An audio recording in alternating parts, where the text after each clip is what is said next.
You belong in a nursing home, not a palace. Sarah's laughter echoed off the marble floor of my foyer, sharp and entirely too comfortable.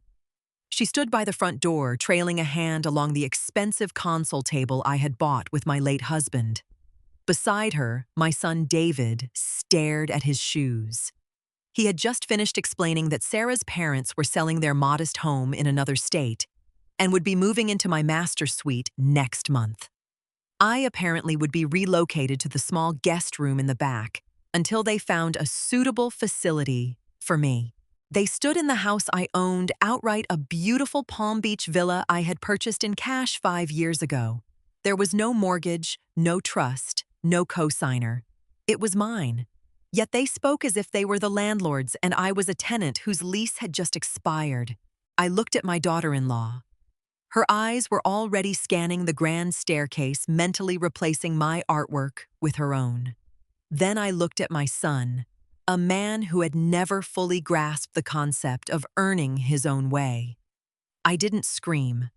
I didn't clutch my pearls or burst into tears. Crying implies a desire to be understood, and I realized in that exact second that understanding was impossible. I simply smiled a thin, polite line and nodded. "I see," I murmured.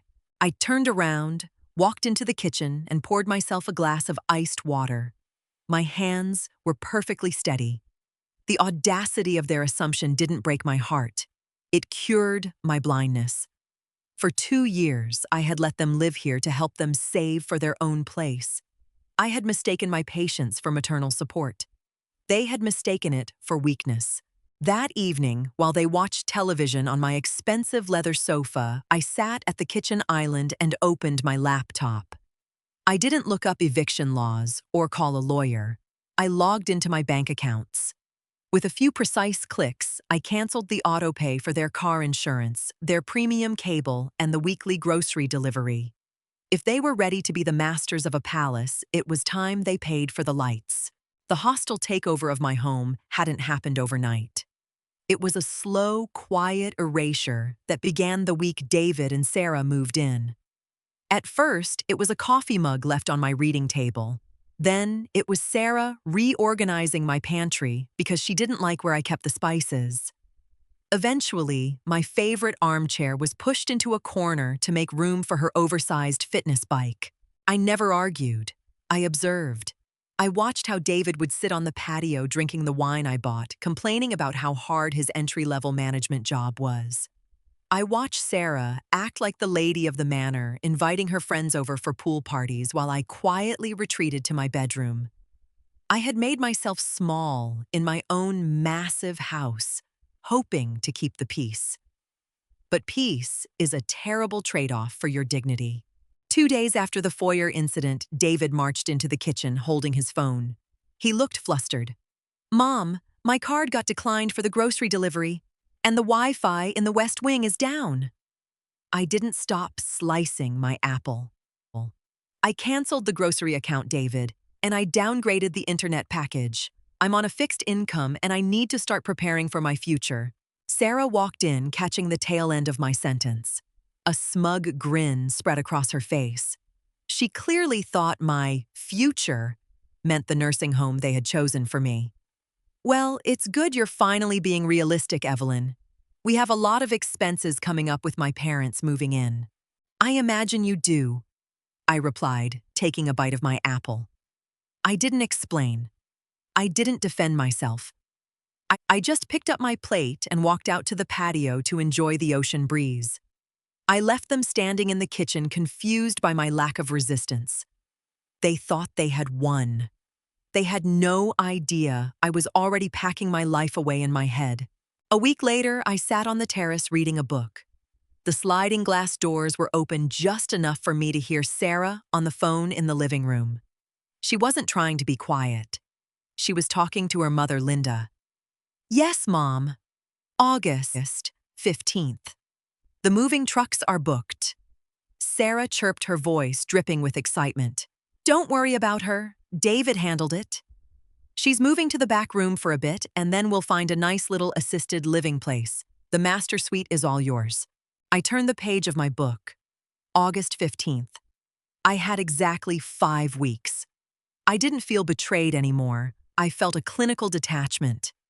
My son had allowed his wife to systematically dismantle my life, and he was too comfortable to stop it. I was not going to waste my golden years arguing with a woman who did the arithmetic of my death over morning coffee. I didn't need a complex legal trap. I didn't need the police. I just needed my name on the deed and a good real estate agent. I picked up my phone and scrolled to the contact for Martha. Martha and I had been friends for 20 years. She was a top-tier luxury real estate broker, a woman who wore sharp suits, drank black coffee, and did not tolerate fools. "Evelyn," Martha answered on the second ring. "To what do I owe the pleasure? I need to list the Villa Martha." I stated, keeping my voice low and steady. "But I need it done quietly. No yard signs, no open houses. I want a cash buyer, and I want a closing date of August 14th. Martha paused. She knew about David and Sarah. She knew everything. "August 14th. That's aggressive. And the kids? The kids are moving out," I replied. "They just don't know it yet." A low, rich chuckle came through the speaker. "Give me 48 hours, Evelyn. I know a buyer from New York who wants a turnkey property on the water immediately." I hung up the phone and looked out at the ocean. The tide was turning. Martha didn't need 48 hours. She needed 24. On a Tuesday afternoon when I knew David was at work and Sarah was out at a prolonged yoga class and brunch, a sleek black town car pulled into my driveway. Martha stepped out, followed by a tall, heavily tattooed man in a designer t-shirt and his equally striking wife. They were the Hendersons, a self-made couple with 3 rowdy teenage boys and a pair of massive cane Corsos. They wanted a house with a pool-direct beach access and absolute privacy. I welcomed them at the door. I didn't offer a sob story. I offered them champagne. "The house is pristine," Mr. Henderson noted, looking up at the chandelier. "Why are you selling so fast?" "I'm downsizing," I answered smoothly. "The house is too large for one person, and I'm ready for a simpler life." They walked through the property. When they saw the master suite, the one Sarah had promised her parents, Mrs. Henderson immediately started talking about knocking down a wall to expand the closet. I smiled. Let her knock down whatever she wanted. "We love it," Mr. Henderson declared as we stood by the seawall. "But I don't want to wait around for a long escrow. I want to close by the middle of next month, August 14th. "That works perfectly for me," I agreed, shaking his hand. Martha handled the paperwork with lethal efficiency. There were no lawyers needed for a straightforward cash transaction between 2 willing parties. No complicated trusts, no legal loopholes. Just a standard purchase agreement. I signed the documents on my kitchen island while Sarah's expensive blender sat unused in the corner. That night, David complained that the house felt too hot. "Did you touch the thermostat, Mom?" I adjusted it to save energy. I replied, not looking up from my crossword puzzle. "You're welcome to call an AC guy, but you'll have to pay the invoice." He huffed and walked away. He still thought he was humoring an old woman. Selling a house is only half the battle. Leaving it on your own terms is the other. With the cash from the sale safely pending in escrow, I went shopping. I didn't buy clothes or jewelry. I bought a stunning, sun-drenched penthouse condo in a vibrant 55-plus community 3 towns over. It had a wraparound balcony, a state-of-the-art kitchen, and absolutely zero room for unexpected guests. It was perfect. Over the next 3 weeks, I began packing. I didn't use big, obvious cardboard boxes. I used large, luxury suitcases and sleek storage bins. I packed my late husband's letters, my favorite books, and the few pieces of art that actually mattered to me. Sarah noticed me carrying a bin to my car one afternoon. She leaned against the door frame, sipping a green juice.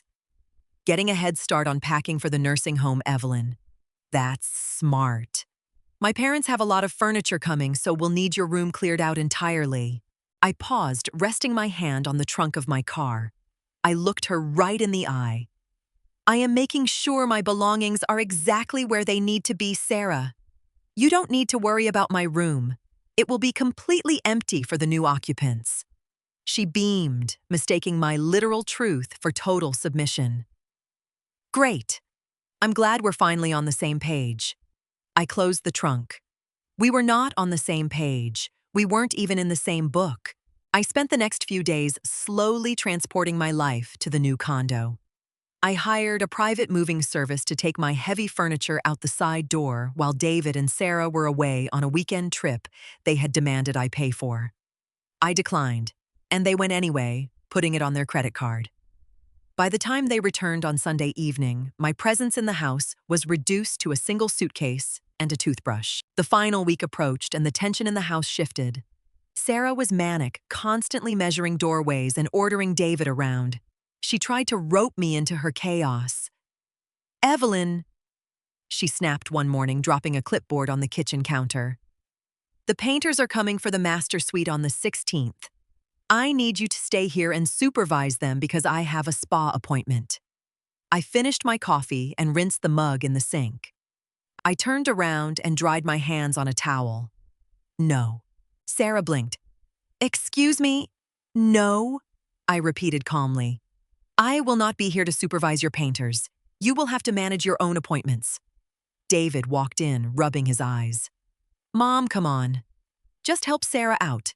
It's not like you have anything else to do. I looked at the son I had raised, the boy whose mistakes I had paved over with money for decades. I felt a pang of sadness, but it passed quickly. I have plenty to do, David. I am busy managing my own life. If you want painters, you supervise them. I picked up my purse and walked out the front door. I spent the day at my new condo, arranging my books and drinking tea on my balcony. I didn't feel guilty. I didn't feel anxious. I felt a profound, overwhelming sense of relief. When I returned to the villa that evening, they were giving me the silent treatment. It was glorious. I didn't have to listen to Sarah complain, and I didn't have to listen to David make excuses. I walked into my bedroom now, completely bare, except for the bed, and slept better than I had in 2 years. August 13th, the day before closing. The house felt hollow, stripping away the illusion of family that had kept me trapped here. David and Sarah were blissfully unaware of the ticking clock. They were busy arguing about which caterer to hire for the housewarming party they planned to throw at the end of the month. I spent the morning wiping down the kitchen counters and running the dishwasher one last time. I wanted to leave the house in excellent condition for the Hendersons. They had paid a premium, and I respected a good transaction. At noon, Martha arrived to do the final walkthrough. She didn't knock. She just walked through the open patio doors. Everything looks perfect, Martha noted, checking off a list on her tablet. Funds are clear. The title company has the paperwork. As of 9 a.m. tomorrow, this house legally belongs to Marcus Henderson. His family is eager to get in. I know, I smiled. Sarah came down the stairs freezing when she saw Martha. Who are you? What are you doing here? Martha looked Sarah up and down with the kind of icy professional disdain only a veteran realtor possesses. I am Evelyn's friend. We were just confirming some details. Well, please take your shoes off. We just had the floors polished for my parents' arrival, Sarah demanded. Martha looked at me, an eyebrow raised. I gave her a slight nod. Martha didn't take her shoes off. She just smiled brightly. Noted. I'll be on my way. See you tomorrow, Evelyn. Sarah rolled her eyes as Martha left. I swear your friends are as out of touch as you are. I picked up my single remaining suitcase by the door. Goodbye, Sarah, I said. It wasn't a casual farewell. It was a period at the end of a long, exhausting sentence. I didn't sleep at the villa that night. I drove to my new penthouse, poured myself a glass of Cabernet, and watched the sunset over the marina. I had left the spare keys on the kitchen counter at the villa, right next to the instruction manual for the smart home system. August 14th came with bright Florida sunshine. At exactly 9:00 a.m., my phone buzzed with a message from Martha Doan. Check your account. I opened my banking app. The balance was staggering. The house was gone. The burden was lifted. Meanwhile, at the villa, David and Sarah were preparing for her parents' arrival. They still thought they owned the walls around them. I could have called them. I could have sent a text. But they had treated me like a piece of furniture they could just put in storage. I owed them absolutely nothing. I spent my morning at a garden center picking out orchids for my new balcony. I didn't look at my phone. I didn't check the time. I was fully immersed in the simple, beautiful act of deciding what color flowers I wanted to look at every morning. I wasn't waiting for a climax. I was already living in my happily ever after. But actions have consequences, and reality is a very stubborn thing. The reality was that David and Sarah were occupying a house that now belonged to a very large, very active New York family who had paid in cash and expected immediate possession. And the Hendersons were not the type of people to wait quietly in the driveway. I wasn't there to see the keys drop, but Martha was. She had stayed on site to facilitate the final handover to the Hendersons, and she recounted the entire event to me over lunch the next day. At 11:00 a.m., Sarah's parents, Greg and Linda, arrived in their SUV, followed closely by 3 large moving trucks. Sarah and David had flung the front doors wide open, standing on the porch, like royalty greeting their subjects. But before the first box could be unloaded, a sleek black SUV pulled into the driveway, blocking the moving trucks. Mr. Henderson stepped out, flanked by his 3 teenage boys carrying sports equipment and 2 massive dogs that immediately began barking.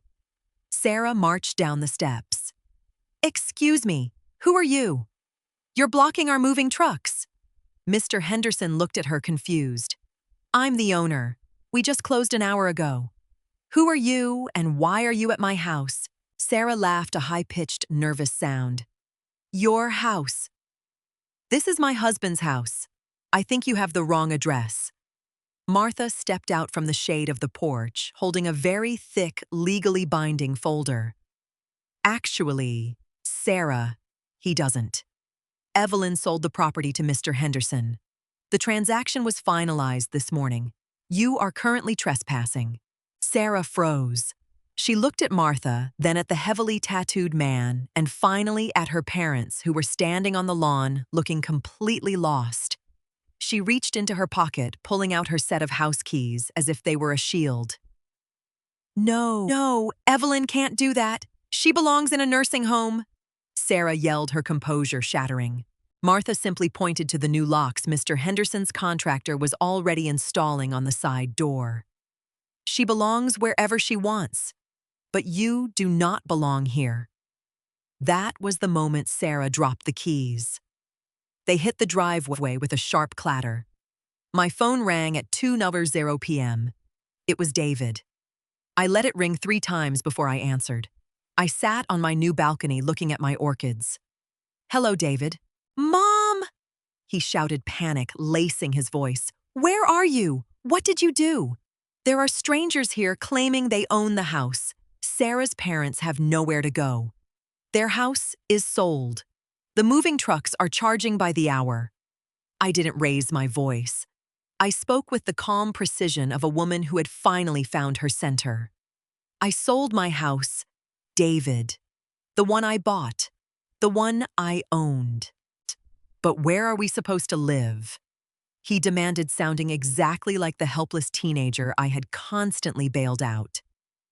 "You are a grown man," I replied.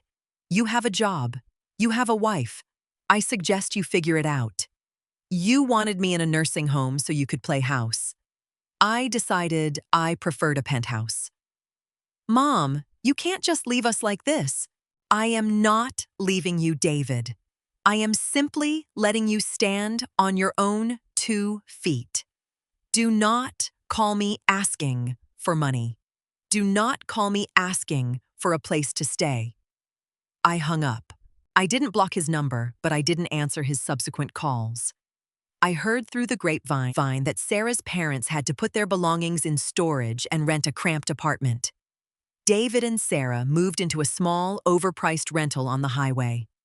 I don't know if their marriage survived the stress of actually having to pay their own bills. Frankly, it is none of my business. I am 70 years old. I live in a beautiful condo overlooking the water. I drink my tea in peace. I sleep through the night and nobody tells me where I belong. I didn't need revenge. I just needed my life back. And now I have it. Here's the honest truth I took away from all of this. For a long time, I thought being a good mother and a good person meant making myself smaller so the people around me could feel comfortable. I convinced myself that endurance was the same thing as love, but it's not.